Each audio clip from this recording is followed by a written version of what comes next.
जिंदगी एक सफर है सुहाना. सध्या कुठे पासून निघते की ना आता असं जायला पाहिजे. त्या ह्याच्यात नाही काय पाहिजे काय तबक बागेत. तबक बागे ती बंद झाली वाट. ती वाट बंद बसण्यासाठी केले आणि आता घाण काय केलं तुम्हाला दाखवतो. लव बदाम बिदाम काढले ते बघ. आता आपण येत आहे तबक उद्यानात. त्या मार्गे आपण वाघ दरवाजावर येणार. काकी म्हणतात की इथं वाघ ते नाही कारण खूप जास्त प्रमाणात रिस्क राहते.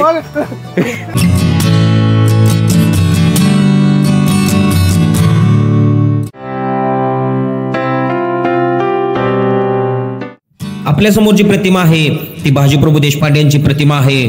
तब्बल 4.5 महिने सिद्धी जोहर आजगरासारखा पन्हाळ्याला वेढा ठेवून बसला होता. गडावरले अन्नधान्य जेव्हा संपायला लागले तेव्हा छत्रपती शिवाजी महाराजांनी पन्हाळगड सोडून विशाळगड जाण्याचा बेत आखला. जुलै महिन्याच्या एका पावसाळ्याच्या रात्री महाराज बाजीप्रभू देशपांडे आणि 600 बांधव मावळे घेऊन निघाले. घोडखिंडी येईपर्यंत सिद्धीच्या फौजेने महाराजांचा पाठलाग केला. तेव्हा बाजीप्रभू देशपांडे आणि तब्बल 300 मावळे घेऊन खिंड लढवत ठेवली आणि महाराज विशाळगडवर सुखरूप पोहोचले. बाजीप्रभू देशपांडे आणि 300 मावळ्यांनी पराक्रमाचे शस्त्र केली आणि घोडखिंडी आपल्या प्राणाचे बलिदान देऊन आपल्या रक्ताने खिंड पावन केली. असे आपले बाजीप्रभू देशपांडे होते.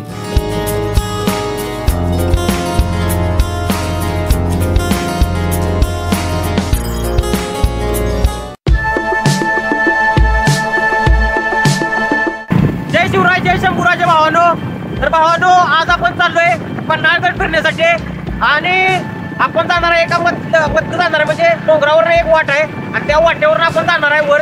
आपल्या संघ आहेत पद्मती आणि मागाचे बसतात ते भावेश एकेकाळचे रील स्टार होते आणि आता जरा किरकोळ कारणामुळे त्यांनी आता बंद केले पण हळूहळू प्रोसेस मध्ये आहे आणि चालू करणार आहे पण नंतर व्हिडिओ करण्यासाठी. पण चला तर आपण आज जाऊया तिथं आणि तिथली सगळी माहिती घेऊया पूर्णपणे.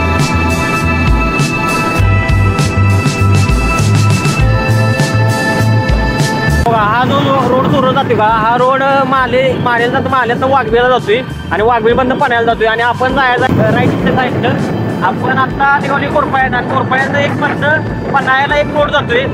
तो रोड शक्यतो कोणाला माहित नाही पण आपण आज त्या रोडनं पन्हाळ्याला जाणार आहे आणि सगळा पन्हाळा एक्सप्लोर करणार आहे पूर्णपणे.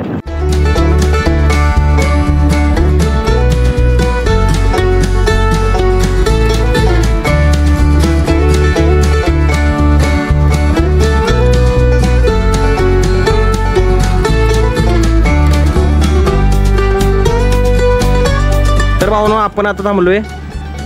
हा जो रोड जातोय हा रत्नागिरी गणपतीपुळ्याला रोड जातोय आणि तिकडनं रोड येतोय तो कोल्हापूरनं येतोय आणि आपण ह्या रोडनं आलो इथून म्हणजे बोरपाड्यातून आपण आलोय आणि आता आपल्याला जायचं इथनं आतमध्ये एक रोड गेलाय आणि त्या रोडनं आपल्याला जायचं आहे आतमध्ये. तर चला तर मग तिथं जाऊया आणि त्या रोडनं मग वर जायचं आहे पन्हाळगडला. अरे त्या ह्याच्या रोडनं जायचं आहे आपल्याला काय मसाईपठारच्या रोडनं नाही हो का. हा कच्चा रोड आहे आणि या रोडवरनं आता आपल्याला वरती जायचं आहे. वा. तर भावानू खाली आपण गाडी लावल्या आणि हा बघा डोंगर कसा आहे डोंगर आणि ह्या डोंगरवरनं आपल्याला आता मधनं चालत जायचं आहे पन्हाळगडवर. रोड जातोय मस्तपैकी. तर एक नंबर सगळा एक्सपिरियन्स होणार आहे. तर व्हिडिओ भावानू पूर्ण बघा. भावेश आपला का नाही एक नंबर माणूस आहे आणि त्याच्याकडेला पद्मसिंह. तर पद्मो आमचा सिव्हिल इंजिनिअरिंग आहे तिकडनं जायचं आहे भाई भावेश. मला ही वाट माहीत नाही मेन म्हणजे आणि पद्मो आपला घेऊन आला या वाटेनं. तर बघूया तर आता कशी वाट आहे. निसर्गरम्य वातावरण पूर्णपणे. तर भावानो मला या वातावरणामध्ये एकच सांगायचं आहे की आयुष्य जगून घ्या. हे आयुष्य पुन्हा नाही. वेगवेगळे एक्सपिरियन्स आपल्याला आत्ताच घ्यायला पाहिजेत. तर पद्मेशा जरा रोड चुकवला असं मला वाटायला लागले. आता म्हणतोय सरळ जाय पाहिजे आणि मधनं निघालाय. तेव्हा भावेश आमचा जमलाय. भावेश का नाही भावेश करत होता अभ्यास. त्याचा कुठला MSCचा पेपर होता. आयला पद्मे तुला माहिती आहे ना का रोड.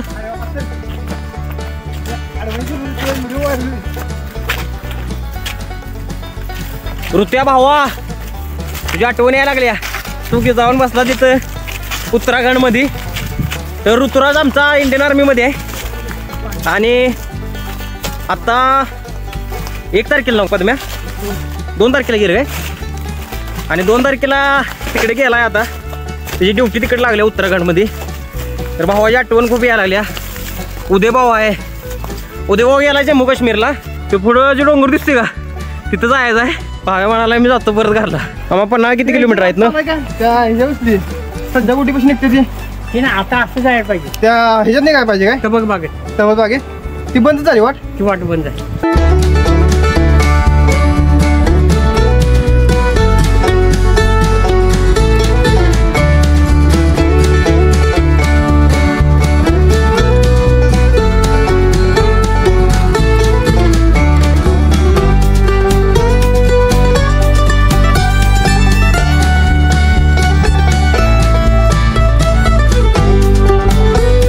तर भावानो आता मेन रोडला आलो वर आणि हो का येताना आम्ही ह्या रोडनं आलतो आणि हा जो रोड आहे इथनं आपल्याला आता वरती जायचं आहे. इकडनं खालनं हा रोड हायवेत येतोय आणि इकडे वरती आपटी गाव लागते आणि आपल्याला आता इथनंच मधनं एक रोड आहे ना का हा मधनं एक रोड आहे. त्या मधनं रोडवरनं आपल्याला डोंगरातनं तिकडे जायचं आहे पन्हाळगडवर. तर हालत पूर्ण खराब झाल्या म्हणजे जरा जास्त नाही. हे बघा पन्हाळगड आणि आपल्याला इथं जायचं आहे. इथं सज्जाकोटे आणि हा जो पुढं दिसतो तुम्हाला बुरुज एक आहे. हे जे गाव आहे हे आपटे आहे आणि त्याला लागूनच का नाही हा एक मस्त असा तलाव आहे बघा. पन्हाळ्याला जाय कुठं पन्हाळ्याला तिकडनं पाय वाचाय हां पायवाट आणि हा हिप डायरेक्ट पन्हाळ्याला जाते हो का. हा जो रोड आहे हा डायरेक्ट पन्हाळ्याला जातोय आणि पायवाटसाठी हा रोड आहे आणि इकडनं आलो आपण खाली मसाईच्या पठाराला जायसाठी पण हा जो रूट आहे बघा. तर भावानो रोडच्या साईडला का नाही आपल्याला एक दगडामध्ये गणपती कोरलेली दिसतोय. सुंदर अशी मूर्ती आहे बघू शकता तुम्ही. आणि कुठनं हे बघा इथनं एक वाट आहे अशी आणि ती डायरेक्ट तबक उद्यानमध्ये वाट निघते. ही अशी वाट आहे बघा. जिंदगी एक सफर है सुहाना यहाँ कल क्या हो किसने जाना. अरे उरले तर भावानो फायनली आपण तबक उद्यानामध्ये पोहोचलोय. हे बघा तुम्हाला जातो आता वर जातो. हे बघा वरती आल्यावर असा काही परिसर आहे आणि पद्मेश आणि भावेश पूर्ण दमलेले आहे. तर भावानो आपल्यासमोर ही जागा ही बसण्यासाठी केले आणि आता घाण काय केलं तुम्हाला जाऊ लव बदाम बेदम काढले त्यात. हे बघा यासने कसं चोपला पाहिजे नुसता गावाय पाहिजे. तर भावानो बघू शकता पूर्ण फणसाची आंब्याची सगळी वेगवेगळ्या प्रकारची झाडं इथे लावलेली आहेत आणि एक नंबर भावानं वातावरण आहे. तर इकडे खेळण्यासाठी लहान पोरांच्यासाठी का नाही हे बघा झिंकपॅक सगळं ठेवले इथे. आता आपण येत आहे तबक उद्यानात. त्या मार्गे आपण वाघ दरवाजावर येणार. तिथून पुढे सज्जाकोटीला जाणार आणि हे पन्हाळ्याचं मॅप आहे पूर्ण प्रतिकृती पन्हाळ्याची स्वीकारलेली आहे इथे. आता आपण तबक उद्यानातून बाहेर म्हणजे पायऱ्या जोडून हा जो तुम्हाला पुढं दरवाजा दिसतोय हा वाघ दरवाजा आहे आणि आपण आता वाघ दरवाजापाशी येऊन पोचलोय आणि आता पुढं आपण सज्जाकोटीला जाणार. सज्जाकोटीतनं परत पूर्ण पन्हाळगड एक्सप्लोर करणार आहे. फोटोशूट बघा कसं काय फोटोशूट काय होईना झाल्या या आल्यापासून नुसतं फोटोज काढत बसले. काय करायचे असं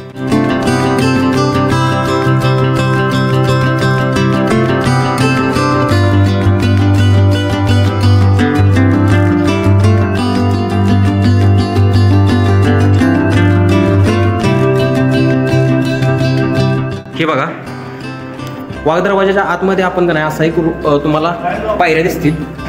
हे लाईट जाऊ हे टॉर्च मार. बहुतेक मला वाटते हे बुर्जावरती जात असलेला नाही पायऱ्या सगळ्या अशा. हे बघा की कुठं पण कचरा यांचा यांनी टाकलेला आहे. तर अशी गड किल्ल्यावर घाण करू नका भावांनो. आणि हा वाघ दरवाजा आहे आणि वरती येण्यासाठी अशा पायऱ्या आहेत. जय जय श्रीराम जय बजरंगबली. हे बघा वानर सेना आपली. तर भावानं पाहू शकता तुम्ही हे डोंगरामध्ये कसं कोरलेलं आहे बघा की कोरीव काम. हे आपली नंदी आणि हे असं सुंदर असं मंदिर आहे बघा. बहुतेक महादेवाचंच मंदिर असणार नाही पण नंदी म्हणलं नंदी म्हणलं महादेवाचं मंदिर आहे. हे बघा कसं कोरले बघा की डोंगरात. हे बघा भावानू, हे स्प्राईट, हे थम्सअपच्या बाटल्या कशा टाकल्यात बघा की या गुफेमध्ये. तर माणसं किती नीट वागतात बघा. जर का तुम्ही कोणत्याही निसर्गरम्य वातावरणात जर का तुम्ही प्रवेश करत असतात तर भावानू तिथे का नाही कचरा वगैरे काही करू नका सा. हे तुम्ही का नाही, तुमची बुद्धी एवढी भ्रष्ट झाली का नाही, तुम्ही कचरा कोणत्यातच टाका ना. तुम्ही वायफळ कुठं पण कचरा करतायचा. स्प्राईटच्या बाटल्या, थम्सअप, ते चिप्स पाकिट बिकडे सगळं तुम्ही का नाही कुठं पण टाकतायचा. कचरा कोणते टाका किती. तर एकच म्हणणं आहे, तेवढा कचरा कोणते टाका. तर भावानो, आपल्या मागं जे मंदिर आहे हे छत्रपती शिवाजी महाराजांचं मंदिर आहे आणि हे मंदिर 20व्या शतकात छत्रपती शाहू महाराजांनी हे मंदिर बांधले. आणि पहिलं मंदिर हे सिंधुदुर्ग किल्ल्यावर पहिलं मंदिर आहे महाराजांचं. आणि त्याच्यानंतर 20व्या शतकात हे छत्रपती शाहू महाराजांनी हे मंदिर पन्हाळगडवर बांधलेलं आहे. हे बघा मंदिर, हे बघा पन्हाळगडवर तोफा. आता आपण ह्या रोडनं आलोय आणि आता सज्जाकोटीमध्ये आपण एंट्री करायला लावली. चला तर आज जाऊ. कुठनं जायचं आहे बाई भाव्या? हे बघा, ह्यांच्या दोघांमध्ये फाईट लागला. एक इकडनं जातोय, एक इकडनं जातोय. आता कुठनं जायचं आहे काय ह्याच माहीत नाही. तर बघू कोण जिंकते. आपला पद्मो जिंकलेला आहे, 22 लांब आला. हा, तर भावानो, आता आपण ज्या ठिकाणी आलो आहोत ते पन्हाळगडवरील सर्वात उंच टोक म्हणजे सज्जाकोटी आहे. तर मुलांची सहल आल्या आणि खूप जास्त प्रमाणात गर्दी झालेली आहे. जय शिवराय, जय शंभूराज भावानो. तर भावानो, आता आपण ज्या ठिकाणी थांबलोय ते सज्जाकोटी म्हणून प्रसिद्ध आहे. तर भावानो, आता आपण आतमध्ये आलोय आणि हा जो तुम्हाला परिसर दिसतोय इथलेकडनं, तर हा जो परिसर आहे संपूर्ण शत्रू राष्ट्र आपल्यावर जर का हमला करण्याचा प्रयत्न केला तर इथून आपल्याला सगळी त्यांची जी हालचाल आहे ती सगळी आपल्याला इथून दिसते. आणि तो जो पुढे तुम्हाला डोंगर दिसतो तो पावनगड आहे आणि त्याच्या पुढे तुम्हाला दिसतोय का नाही काय माहिती, पण तिकडं ज्योतिबाचा डोंगर आहे तिकडे पलीकडे. तर भावानो, आता आपण आतमध्ये आलोय आणि भावानो, या ठिकाणी छत्रपती संभाजीराजा आणि छत्रपती शिवाजी महाराजांची शेवटची भेट ही या ठिकाणी झालेली आहे. आणि ही भूमी जी आहे ही पावन भूमी आहे. आता आपण बुर्जीपाशी थांबलोय आणि तो जो तुम्हाला दिसतोय तिथं, तो जो आहे तो सज्जाकोटी आहे. आणि तिकडच्या साईडला जो डोंगर दिसतोय तो पावनगड आहे. आणि ही जी तटबंदी तुम्हाला दिसते ही सुमारे 9 किलोमीटर ही तटबंदी आहे पूर्ण गडाला. आपण वरती बघा ह्या रोडनं आलोय आणि हा जो तलाव तुम्हाला मी मागाशी सांगितला हा तलाव आहे बघा तो. आता आपण अंबरखाना आणि 3 दरवाजापाशी निघालोय आणि हा बघा असा रोड आहे आणि इकडच्या साईडनं आपण आलोय. आता आपण अंबर दरवाज्यातून आत एंट्री करणार आहे. तर भावानो, आता आपण अंबरखान्यापाशी आलोय आणि येथे 3 मोठ्या धान्याचे कोटर आहेत. तर त्या 3 धान्याच्या कोटराला नावं दिली आहेत, गंगा, यमुना आणि सरस्वती. तर सर्वात मोठं जे कोटर आहे ते गंगा कोटर आहे. तर हे जे तुम्ही बघू शकता पुढं, हे जे आहे हे सर्वात मोठं कोटर आहे धान्याचं. हे गंगा कोटर आहे, हे यमुना आणि ते सरस्वती, असे 3 धान्याचे मोठमोठे कोटर आहेत. आणि गंगा कोटरासाठी का नाही साईडनं तुम्ही बघू शकता पायऱ्या केल्यात वरती जाण्यासाठी. फक्त गंगा कोटराला फक्त पायऱ्या आहेत आणि बाकीच्या याला पायऱ्या नाहीत.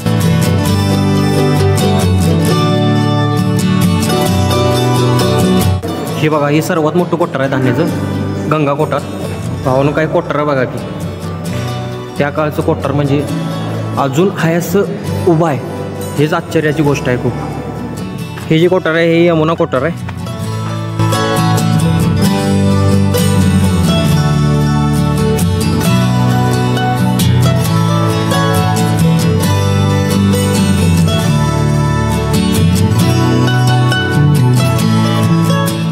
हे धान्याचे कोटर आहेत अंबरखाना आणि त्याच्या साईडनं का नाही एक रोड गेलाय बघा असा कच्चा. तर ह्या रोडवरून आम्ही आता खाली निघालोय. आता भविष्य आम्हाला काहीतरी धावणार आहे इकडच्या साईडला. तर चला तर इकडे खाली जाऊ.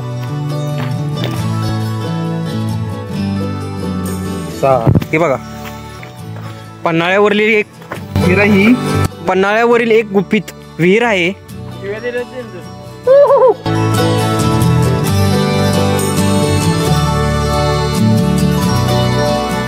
हे जे मंदिर आहे हे मंदिर शंभू महादेवाचे आहे. जेव्हा छत्रपती संभाजीराजे आणि महाराणी येसुबाई दिलेरखानाच्या छावणीतून सुखरूप पन्हाळगडवर आले तो दिवस होता 4 डिसेंबर 1679. छत्रपती शिवाजी महाराजांना ही बातमी रायगडावर कळली की आपला पोटचा गोळा शंभू पन्हाळगडवर आले आहे. तेव्हा छत्रपती शिवाजी महाराज पन्हाळगडवर आले. आणि पिता पुत्राची ही अखेरची भेट याच पन्हाळगडवर झाली. नंतर संभाजीराजे व राजाराम महाराजांना प्रदेशाची विभागणी ही कृष्णेश्वर लिंग या मंदिरात श्री शंभू महादेवास साक्षी ठेवून झाली. आणि या भेटीनंतर अवघ्या 4 महिन्यात छत्रपती शिवाजीराजे हे रयतेचे राजे आपल्याला शांतपणे मृत्यूचे बोट धरून निघून गेले. आणि तो दिवस होता 3 एप्रिल 1680. आता आपण जिथं आलो हे बाजीप्रभूंचं स्मारक आहे आणि ह्याच्यानंतर आता आपण 3 दरवाजाकडे चाललोय. आपल्याला समोर जे दिसते ते 3 दरवाजे, पश्चिमेकडील एकमेव प्रवेशद्वार आणि कोकणी दरवाजा म्हणून ओळखला जाणारा हा 3 दरवाजा. या इमारतीची भव्य अशी रचना केलेली आहे. या इमारतीत 5 कमानी आहेत, मात्र दरवाजे 3च आहेत, म्हणून याला 3 दरवाजे असे म्हणतात. या इमारतीची रचना 3 मजली आहे. दरवाजाच्या कमानीवर 2 वाघांची चित्रे कोरली गेलेली आहेत. त्यांच्या पायामध्ये 2 पंख काढलेले आहेत, म्हणून याला पंचाक्षरी असे म्हणतात.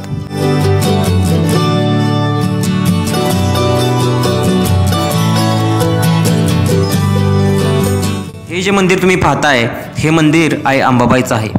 गडावरील सर्वात प्राचीन मंदिर म्हणून या मंदिराची ओळख आहे. या मंदिराच्या बांधकामावरून असं वाटते की सुमारे 1000 वर्षापूर्वीचं हे मंदिर असावं. राजा भोज यांचे हे कुलदैवत होते आणि एकदम असा मस्त असा परिसर आहे मंदिराच्या आजूबाजूला. अंधारबाव ही एक 3 मजली दगडी इमारत पन्हाळगडवर आहे. बाव म्हणजे विहीर. या इमारतीच्या तळमजल्यावर एक अंधारात एक विहीर आहे, म्हणून अंधारबाव असं नाव देण्यात आलं आहे. इतक्या वर्षात आज ही देखील इमारत भक्कम स्थितीत उभी आहे. या इमारतीतून बाहेर पडण्यासाठी चोर दरवाजा देखील आहे. वरचे 2 मजले हे प्रशस्त असून सैनिकांच्या राहण्याची ही जागा होती. तर भाऊ आता आपण शिवकाशीदांच्या पुतळ्याचे तिथं निघालोय.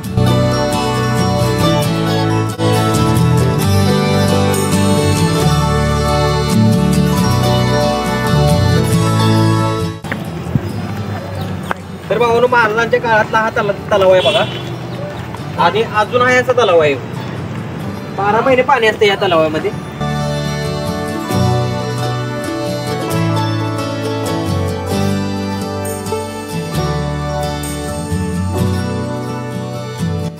हे जे आश्रम आहे हे आश्रम पराशर आश्रम आहे. पराशर मुनींनी आपली पत्नी सत्यवतीसह तपश्चर्या कालावधीत जे आश्रम स्थापन केले होते ते आश्रम हेच आश्रम होते. तर तुमच्या समोर हा जो झरा आहे, हा झरा पराशर मुनींनी जेव्हा कठोर तपश्चर्या करते त्या तपश्चर्याने का नाही जे नाग होते ते नाग खूप संतप्त झालते. त्यामुळे त्यांनी का नाही त्या नागांनी श्राप दिला की ह्या पन्हाळगडावर जेवढे पण विहिरी तलाव जेवढे पण आहे ते सगळे त्यामध्ये पाणी नव्हतं, पूर्ण त्यांनी ते आटवलेलं पाणी. तर पराशर मुनींनी काय केलं की पराशर मुनींनी हा एक नैसर्गिक झरा हा तयार केला. आणि या नैसर्गिक झऱ्यामुळे का नाही जे तुम्ही शिराळ्यामध्ये जे 32 शिराळ नागपंचमी साजरा करताय ते यामुळे, कारण नागांना त्या पराशर मुनींनी श्राप जो दिलता ते श्राप त्यांनी नष्ट केला, पूर्ण श्राप दिला नाही त्यांना माफ करून टाकले. त्यामुळे 32 शिराळ्यामध्ये जी नागपंचमी साजरा होते त्या इथूनच साजरा होते. हे